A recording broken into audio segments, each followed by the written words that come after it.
What's good, YouTubers and YouTubettes? This is JBsports back again with another one. There's been a lot of fallout from the whole Errol Spence Jr. versus Terrence Crawford saga.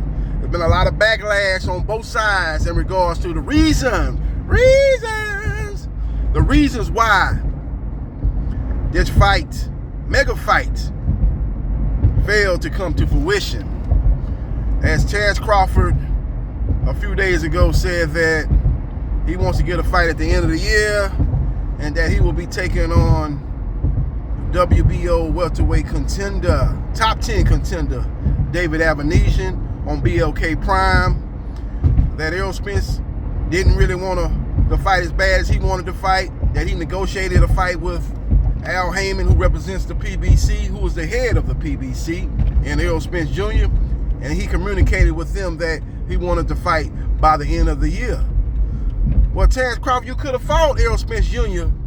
by the end of the year because according to you, you agreed to everything. But the only reason why you agreed to everything was because you caught wind that Errol Spence Jr. was going to fight on November 19th with or without you.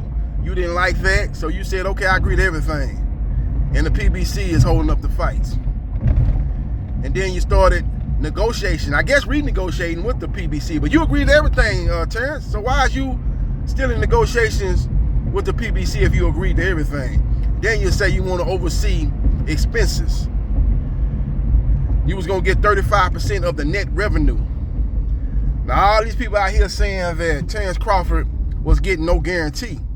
Well, that's nobody's fault but Terrence Crawford, because Terrence Crawford was getting a guarantee, but he was not happy with the guarantee. So he was like, okay, I'm not getting the guarantee that I want, so I want the net revenue, a percentage of the net revenue. Forget the guarantee. I want whatever the net revenue is, whatever is the final numbers of this whole event between myself and Errol Spence Jr., I want 35% of it. And if that's the case, I want to see what expenses are being put down for this fight. I want to be able to look at those expenses and approve those expenses. So they go back to what I said earlier. Terrence Crawford never agreed with or agreed to terms to fight Errol Spence Jr. It wasn't nothing but smoke and mirrors. It wasn't nothing but propaganda. It wasn't nothing but to sway public opinion. That's all it was. See, Terrence Crawford was already upset with the terms, but he had no leverage. So that's why when he heard that Errol Spence Jr. was going to fight on November 19th with or without him, it forced his hands. He's like, okay, I agree to everything, even though you ain't agreed with nothing. You ain't agreed to or agreed with the terms to fight Errol Spence Jr. Make no mistake about it. So you continued negotiations. So that was a lie. You continued negotiation with the PBC and you said, okay, the guarantee ain't what I want, so I want 35% of the net revenue. So that's why when he and his team came out with the fact that, oh, I ain't getting no guarantee. Yeah, because you turned down the guarantee. You was going to get a guarantee. You said you didn't want the guarantee because you were not happy with the guarantee. I want 35% of the net revenue. Because Terrence Crawford was used to getting big upfront money with Top Rank Boxing and Bob Arum. Never mind the fact that Bob Arum and Top Rank Boxing was taking a bath on Terrence Crawford, on the majority of Terrence Crawford fights, because they was paying him high upfront money. He still wanted to get that with the PBC in a fight with Errol Spence Jr. But the problem with that is, Yordenis Ugas didn't get a big upfront money to take on Errol Spence Jr. Danny Garcia didn't get big upfront money to take on Errol Spence Jr. Sean Porter didn't get big upfront money to take on Errol Spence Jr. And Mikey Garcia didn't get big upfront money to take on Errol Spence Jr. And those four fighters had no problem finalizing a fight to take on Errol Spence Jr. And here you come along and got all kind of problems, got all kind of obstacles in the way of you fighting Errol Spence Jr. Those four fighters didn't have those same problems. Those fights got done in timely fashion. Now, I would say that the Shawn Porter fight did kind of drag on a little bit, but I think that was the fact that Shawn Porter wanted to fight on pay-per-view. Errol Spence Jr. wanted to fight on cable. I believe that fight was on Showtime pay-per-view, so Errol Spence Jr. wanted it on Showtime, and Shawn Porter wanted on Showtime pay-per-view. Or if it was on Fox, I can't remember. Errol Spence Jr. wanted it on Fox, and Shawn Porter wanted it on Fox pay-per-view. That was what dragged that negotiations out. But that fight still got done way sooner than this fight was on track to get done. With all that being said, Terence Crawford never agreed with or agreed to the terms to fight Errol Spence Jr. Make no mistake about it. And when he finally found out through BLK Prime, and I'm not knocking that upstart company, I hope those brothers make it. Blue Blood is a silent partner. I wish all those brothers nothing but the best in their endeavors. Hopefully they'll be able to make their mark in the sport of boxing and give us some fights that we want, because it seems to the last several years that Showtime, The Zone, ESPN, they're giving us good fights, but in a lot of cases they're not giving us the fights that we want. So you bring in another partner into that mix, and if their objective is to get the big fights made in the sport of boxing, I'm all for it. So we will see what happens, and we will see what transpires. But Errol Spence Jr. needs to move on. He don't need to revisit talks with Terence Crawford after Terence Crawford fights David Avenesian. Errol Spence Jr. needs to move up to 154. All the people out here saying that, oh man, Errol Spence Jr. had a fight lined up too. Why y'all hating on Terence Crawford for having a fight lined up? He saw the fact that Errol Spence Jr. was fighting with or without him on November 19th, and everybody saying that he's supposed to be fighting this WBA mandatory and Matheus Stionis. So Terence Crawford had to take care of his own career. He didn't want to be left out in the cold, so he had to do what he had to do. The problem with that is Errol Spence Jr.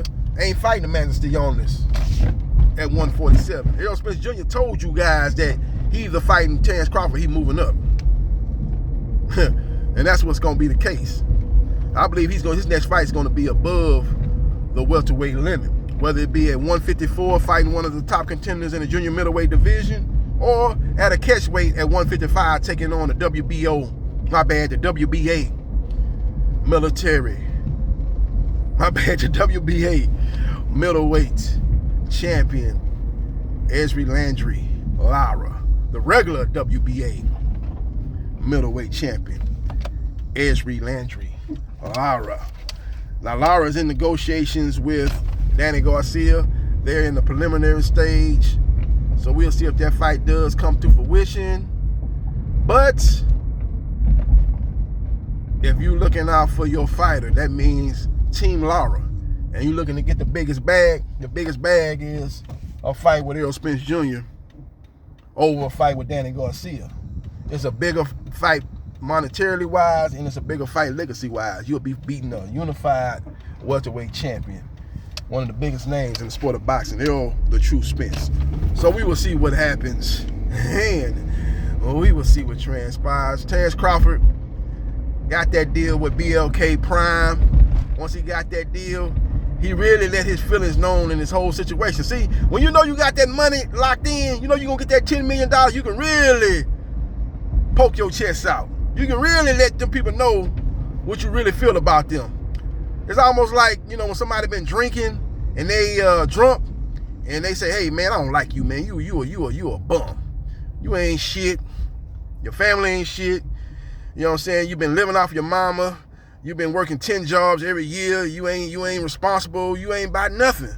When they say that, and then when they come out of that drunkenness and they be like, oh man, I ain't mean that, man. I was just tripping, man. I ain't mean that, man. I was just tripping, man. I'm just saying some stuff, clowning. I ain't really mean what I said. Nah, you meant what you said because you was drunk and that truth syrup came out. That truth came out of you.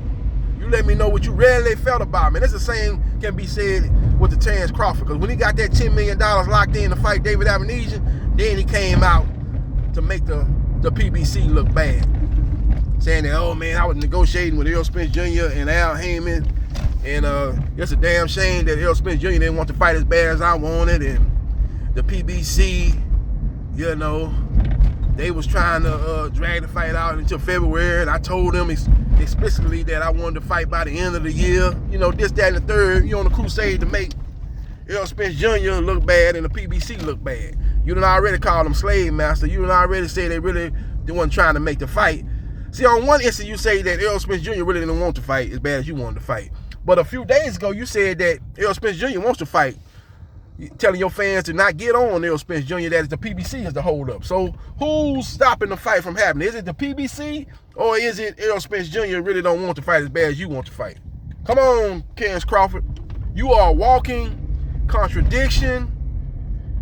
And once you got your bag, you was on a crusade to make the PBC look bad because you was in your feelings under the negotiation. You felt you should have got more money than what you was getting when you were fighting up on the top rank. You say, okay, Errol Spence Jr. is a bigger fight than Sean Porter, Green Machine, Jose Benavidez Jr., you know, people like that, Ray Beltran, you know, people like that. It's a bigger fight than those fights. I should be getting a bigger bag. But didn't you hear your boss, your former boss, Bob Arum, say that he took a bath on your fights, that the money he lost on your fights, he could have built a mansion in Beverly Hills? Ain't nobody want to talk about that. People conveniently forget that. The PBC ain't in the business of losing money. Quiet as kept. They guarantees that went down. Quiet as kept. The PBC guarantees have went down since COVID-19. Pre-COVID and post-COVID. Pre-COVID, they was giving some decent guarantees. Like the guarantee that Mikey Garcia got and Sean Porter got to fight Errol Spence Jr. was higher than the guarantees that Danny Garcia and your Daniel Ugas got fighting Errol Spence Jr. Because Mikey Garcia and the Sean Porter, when Errol Spence Jr. fought them, that was pre-COVID.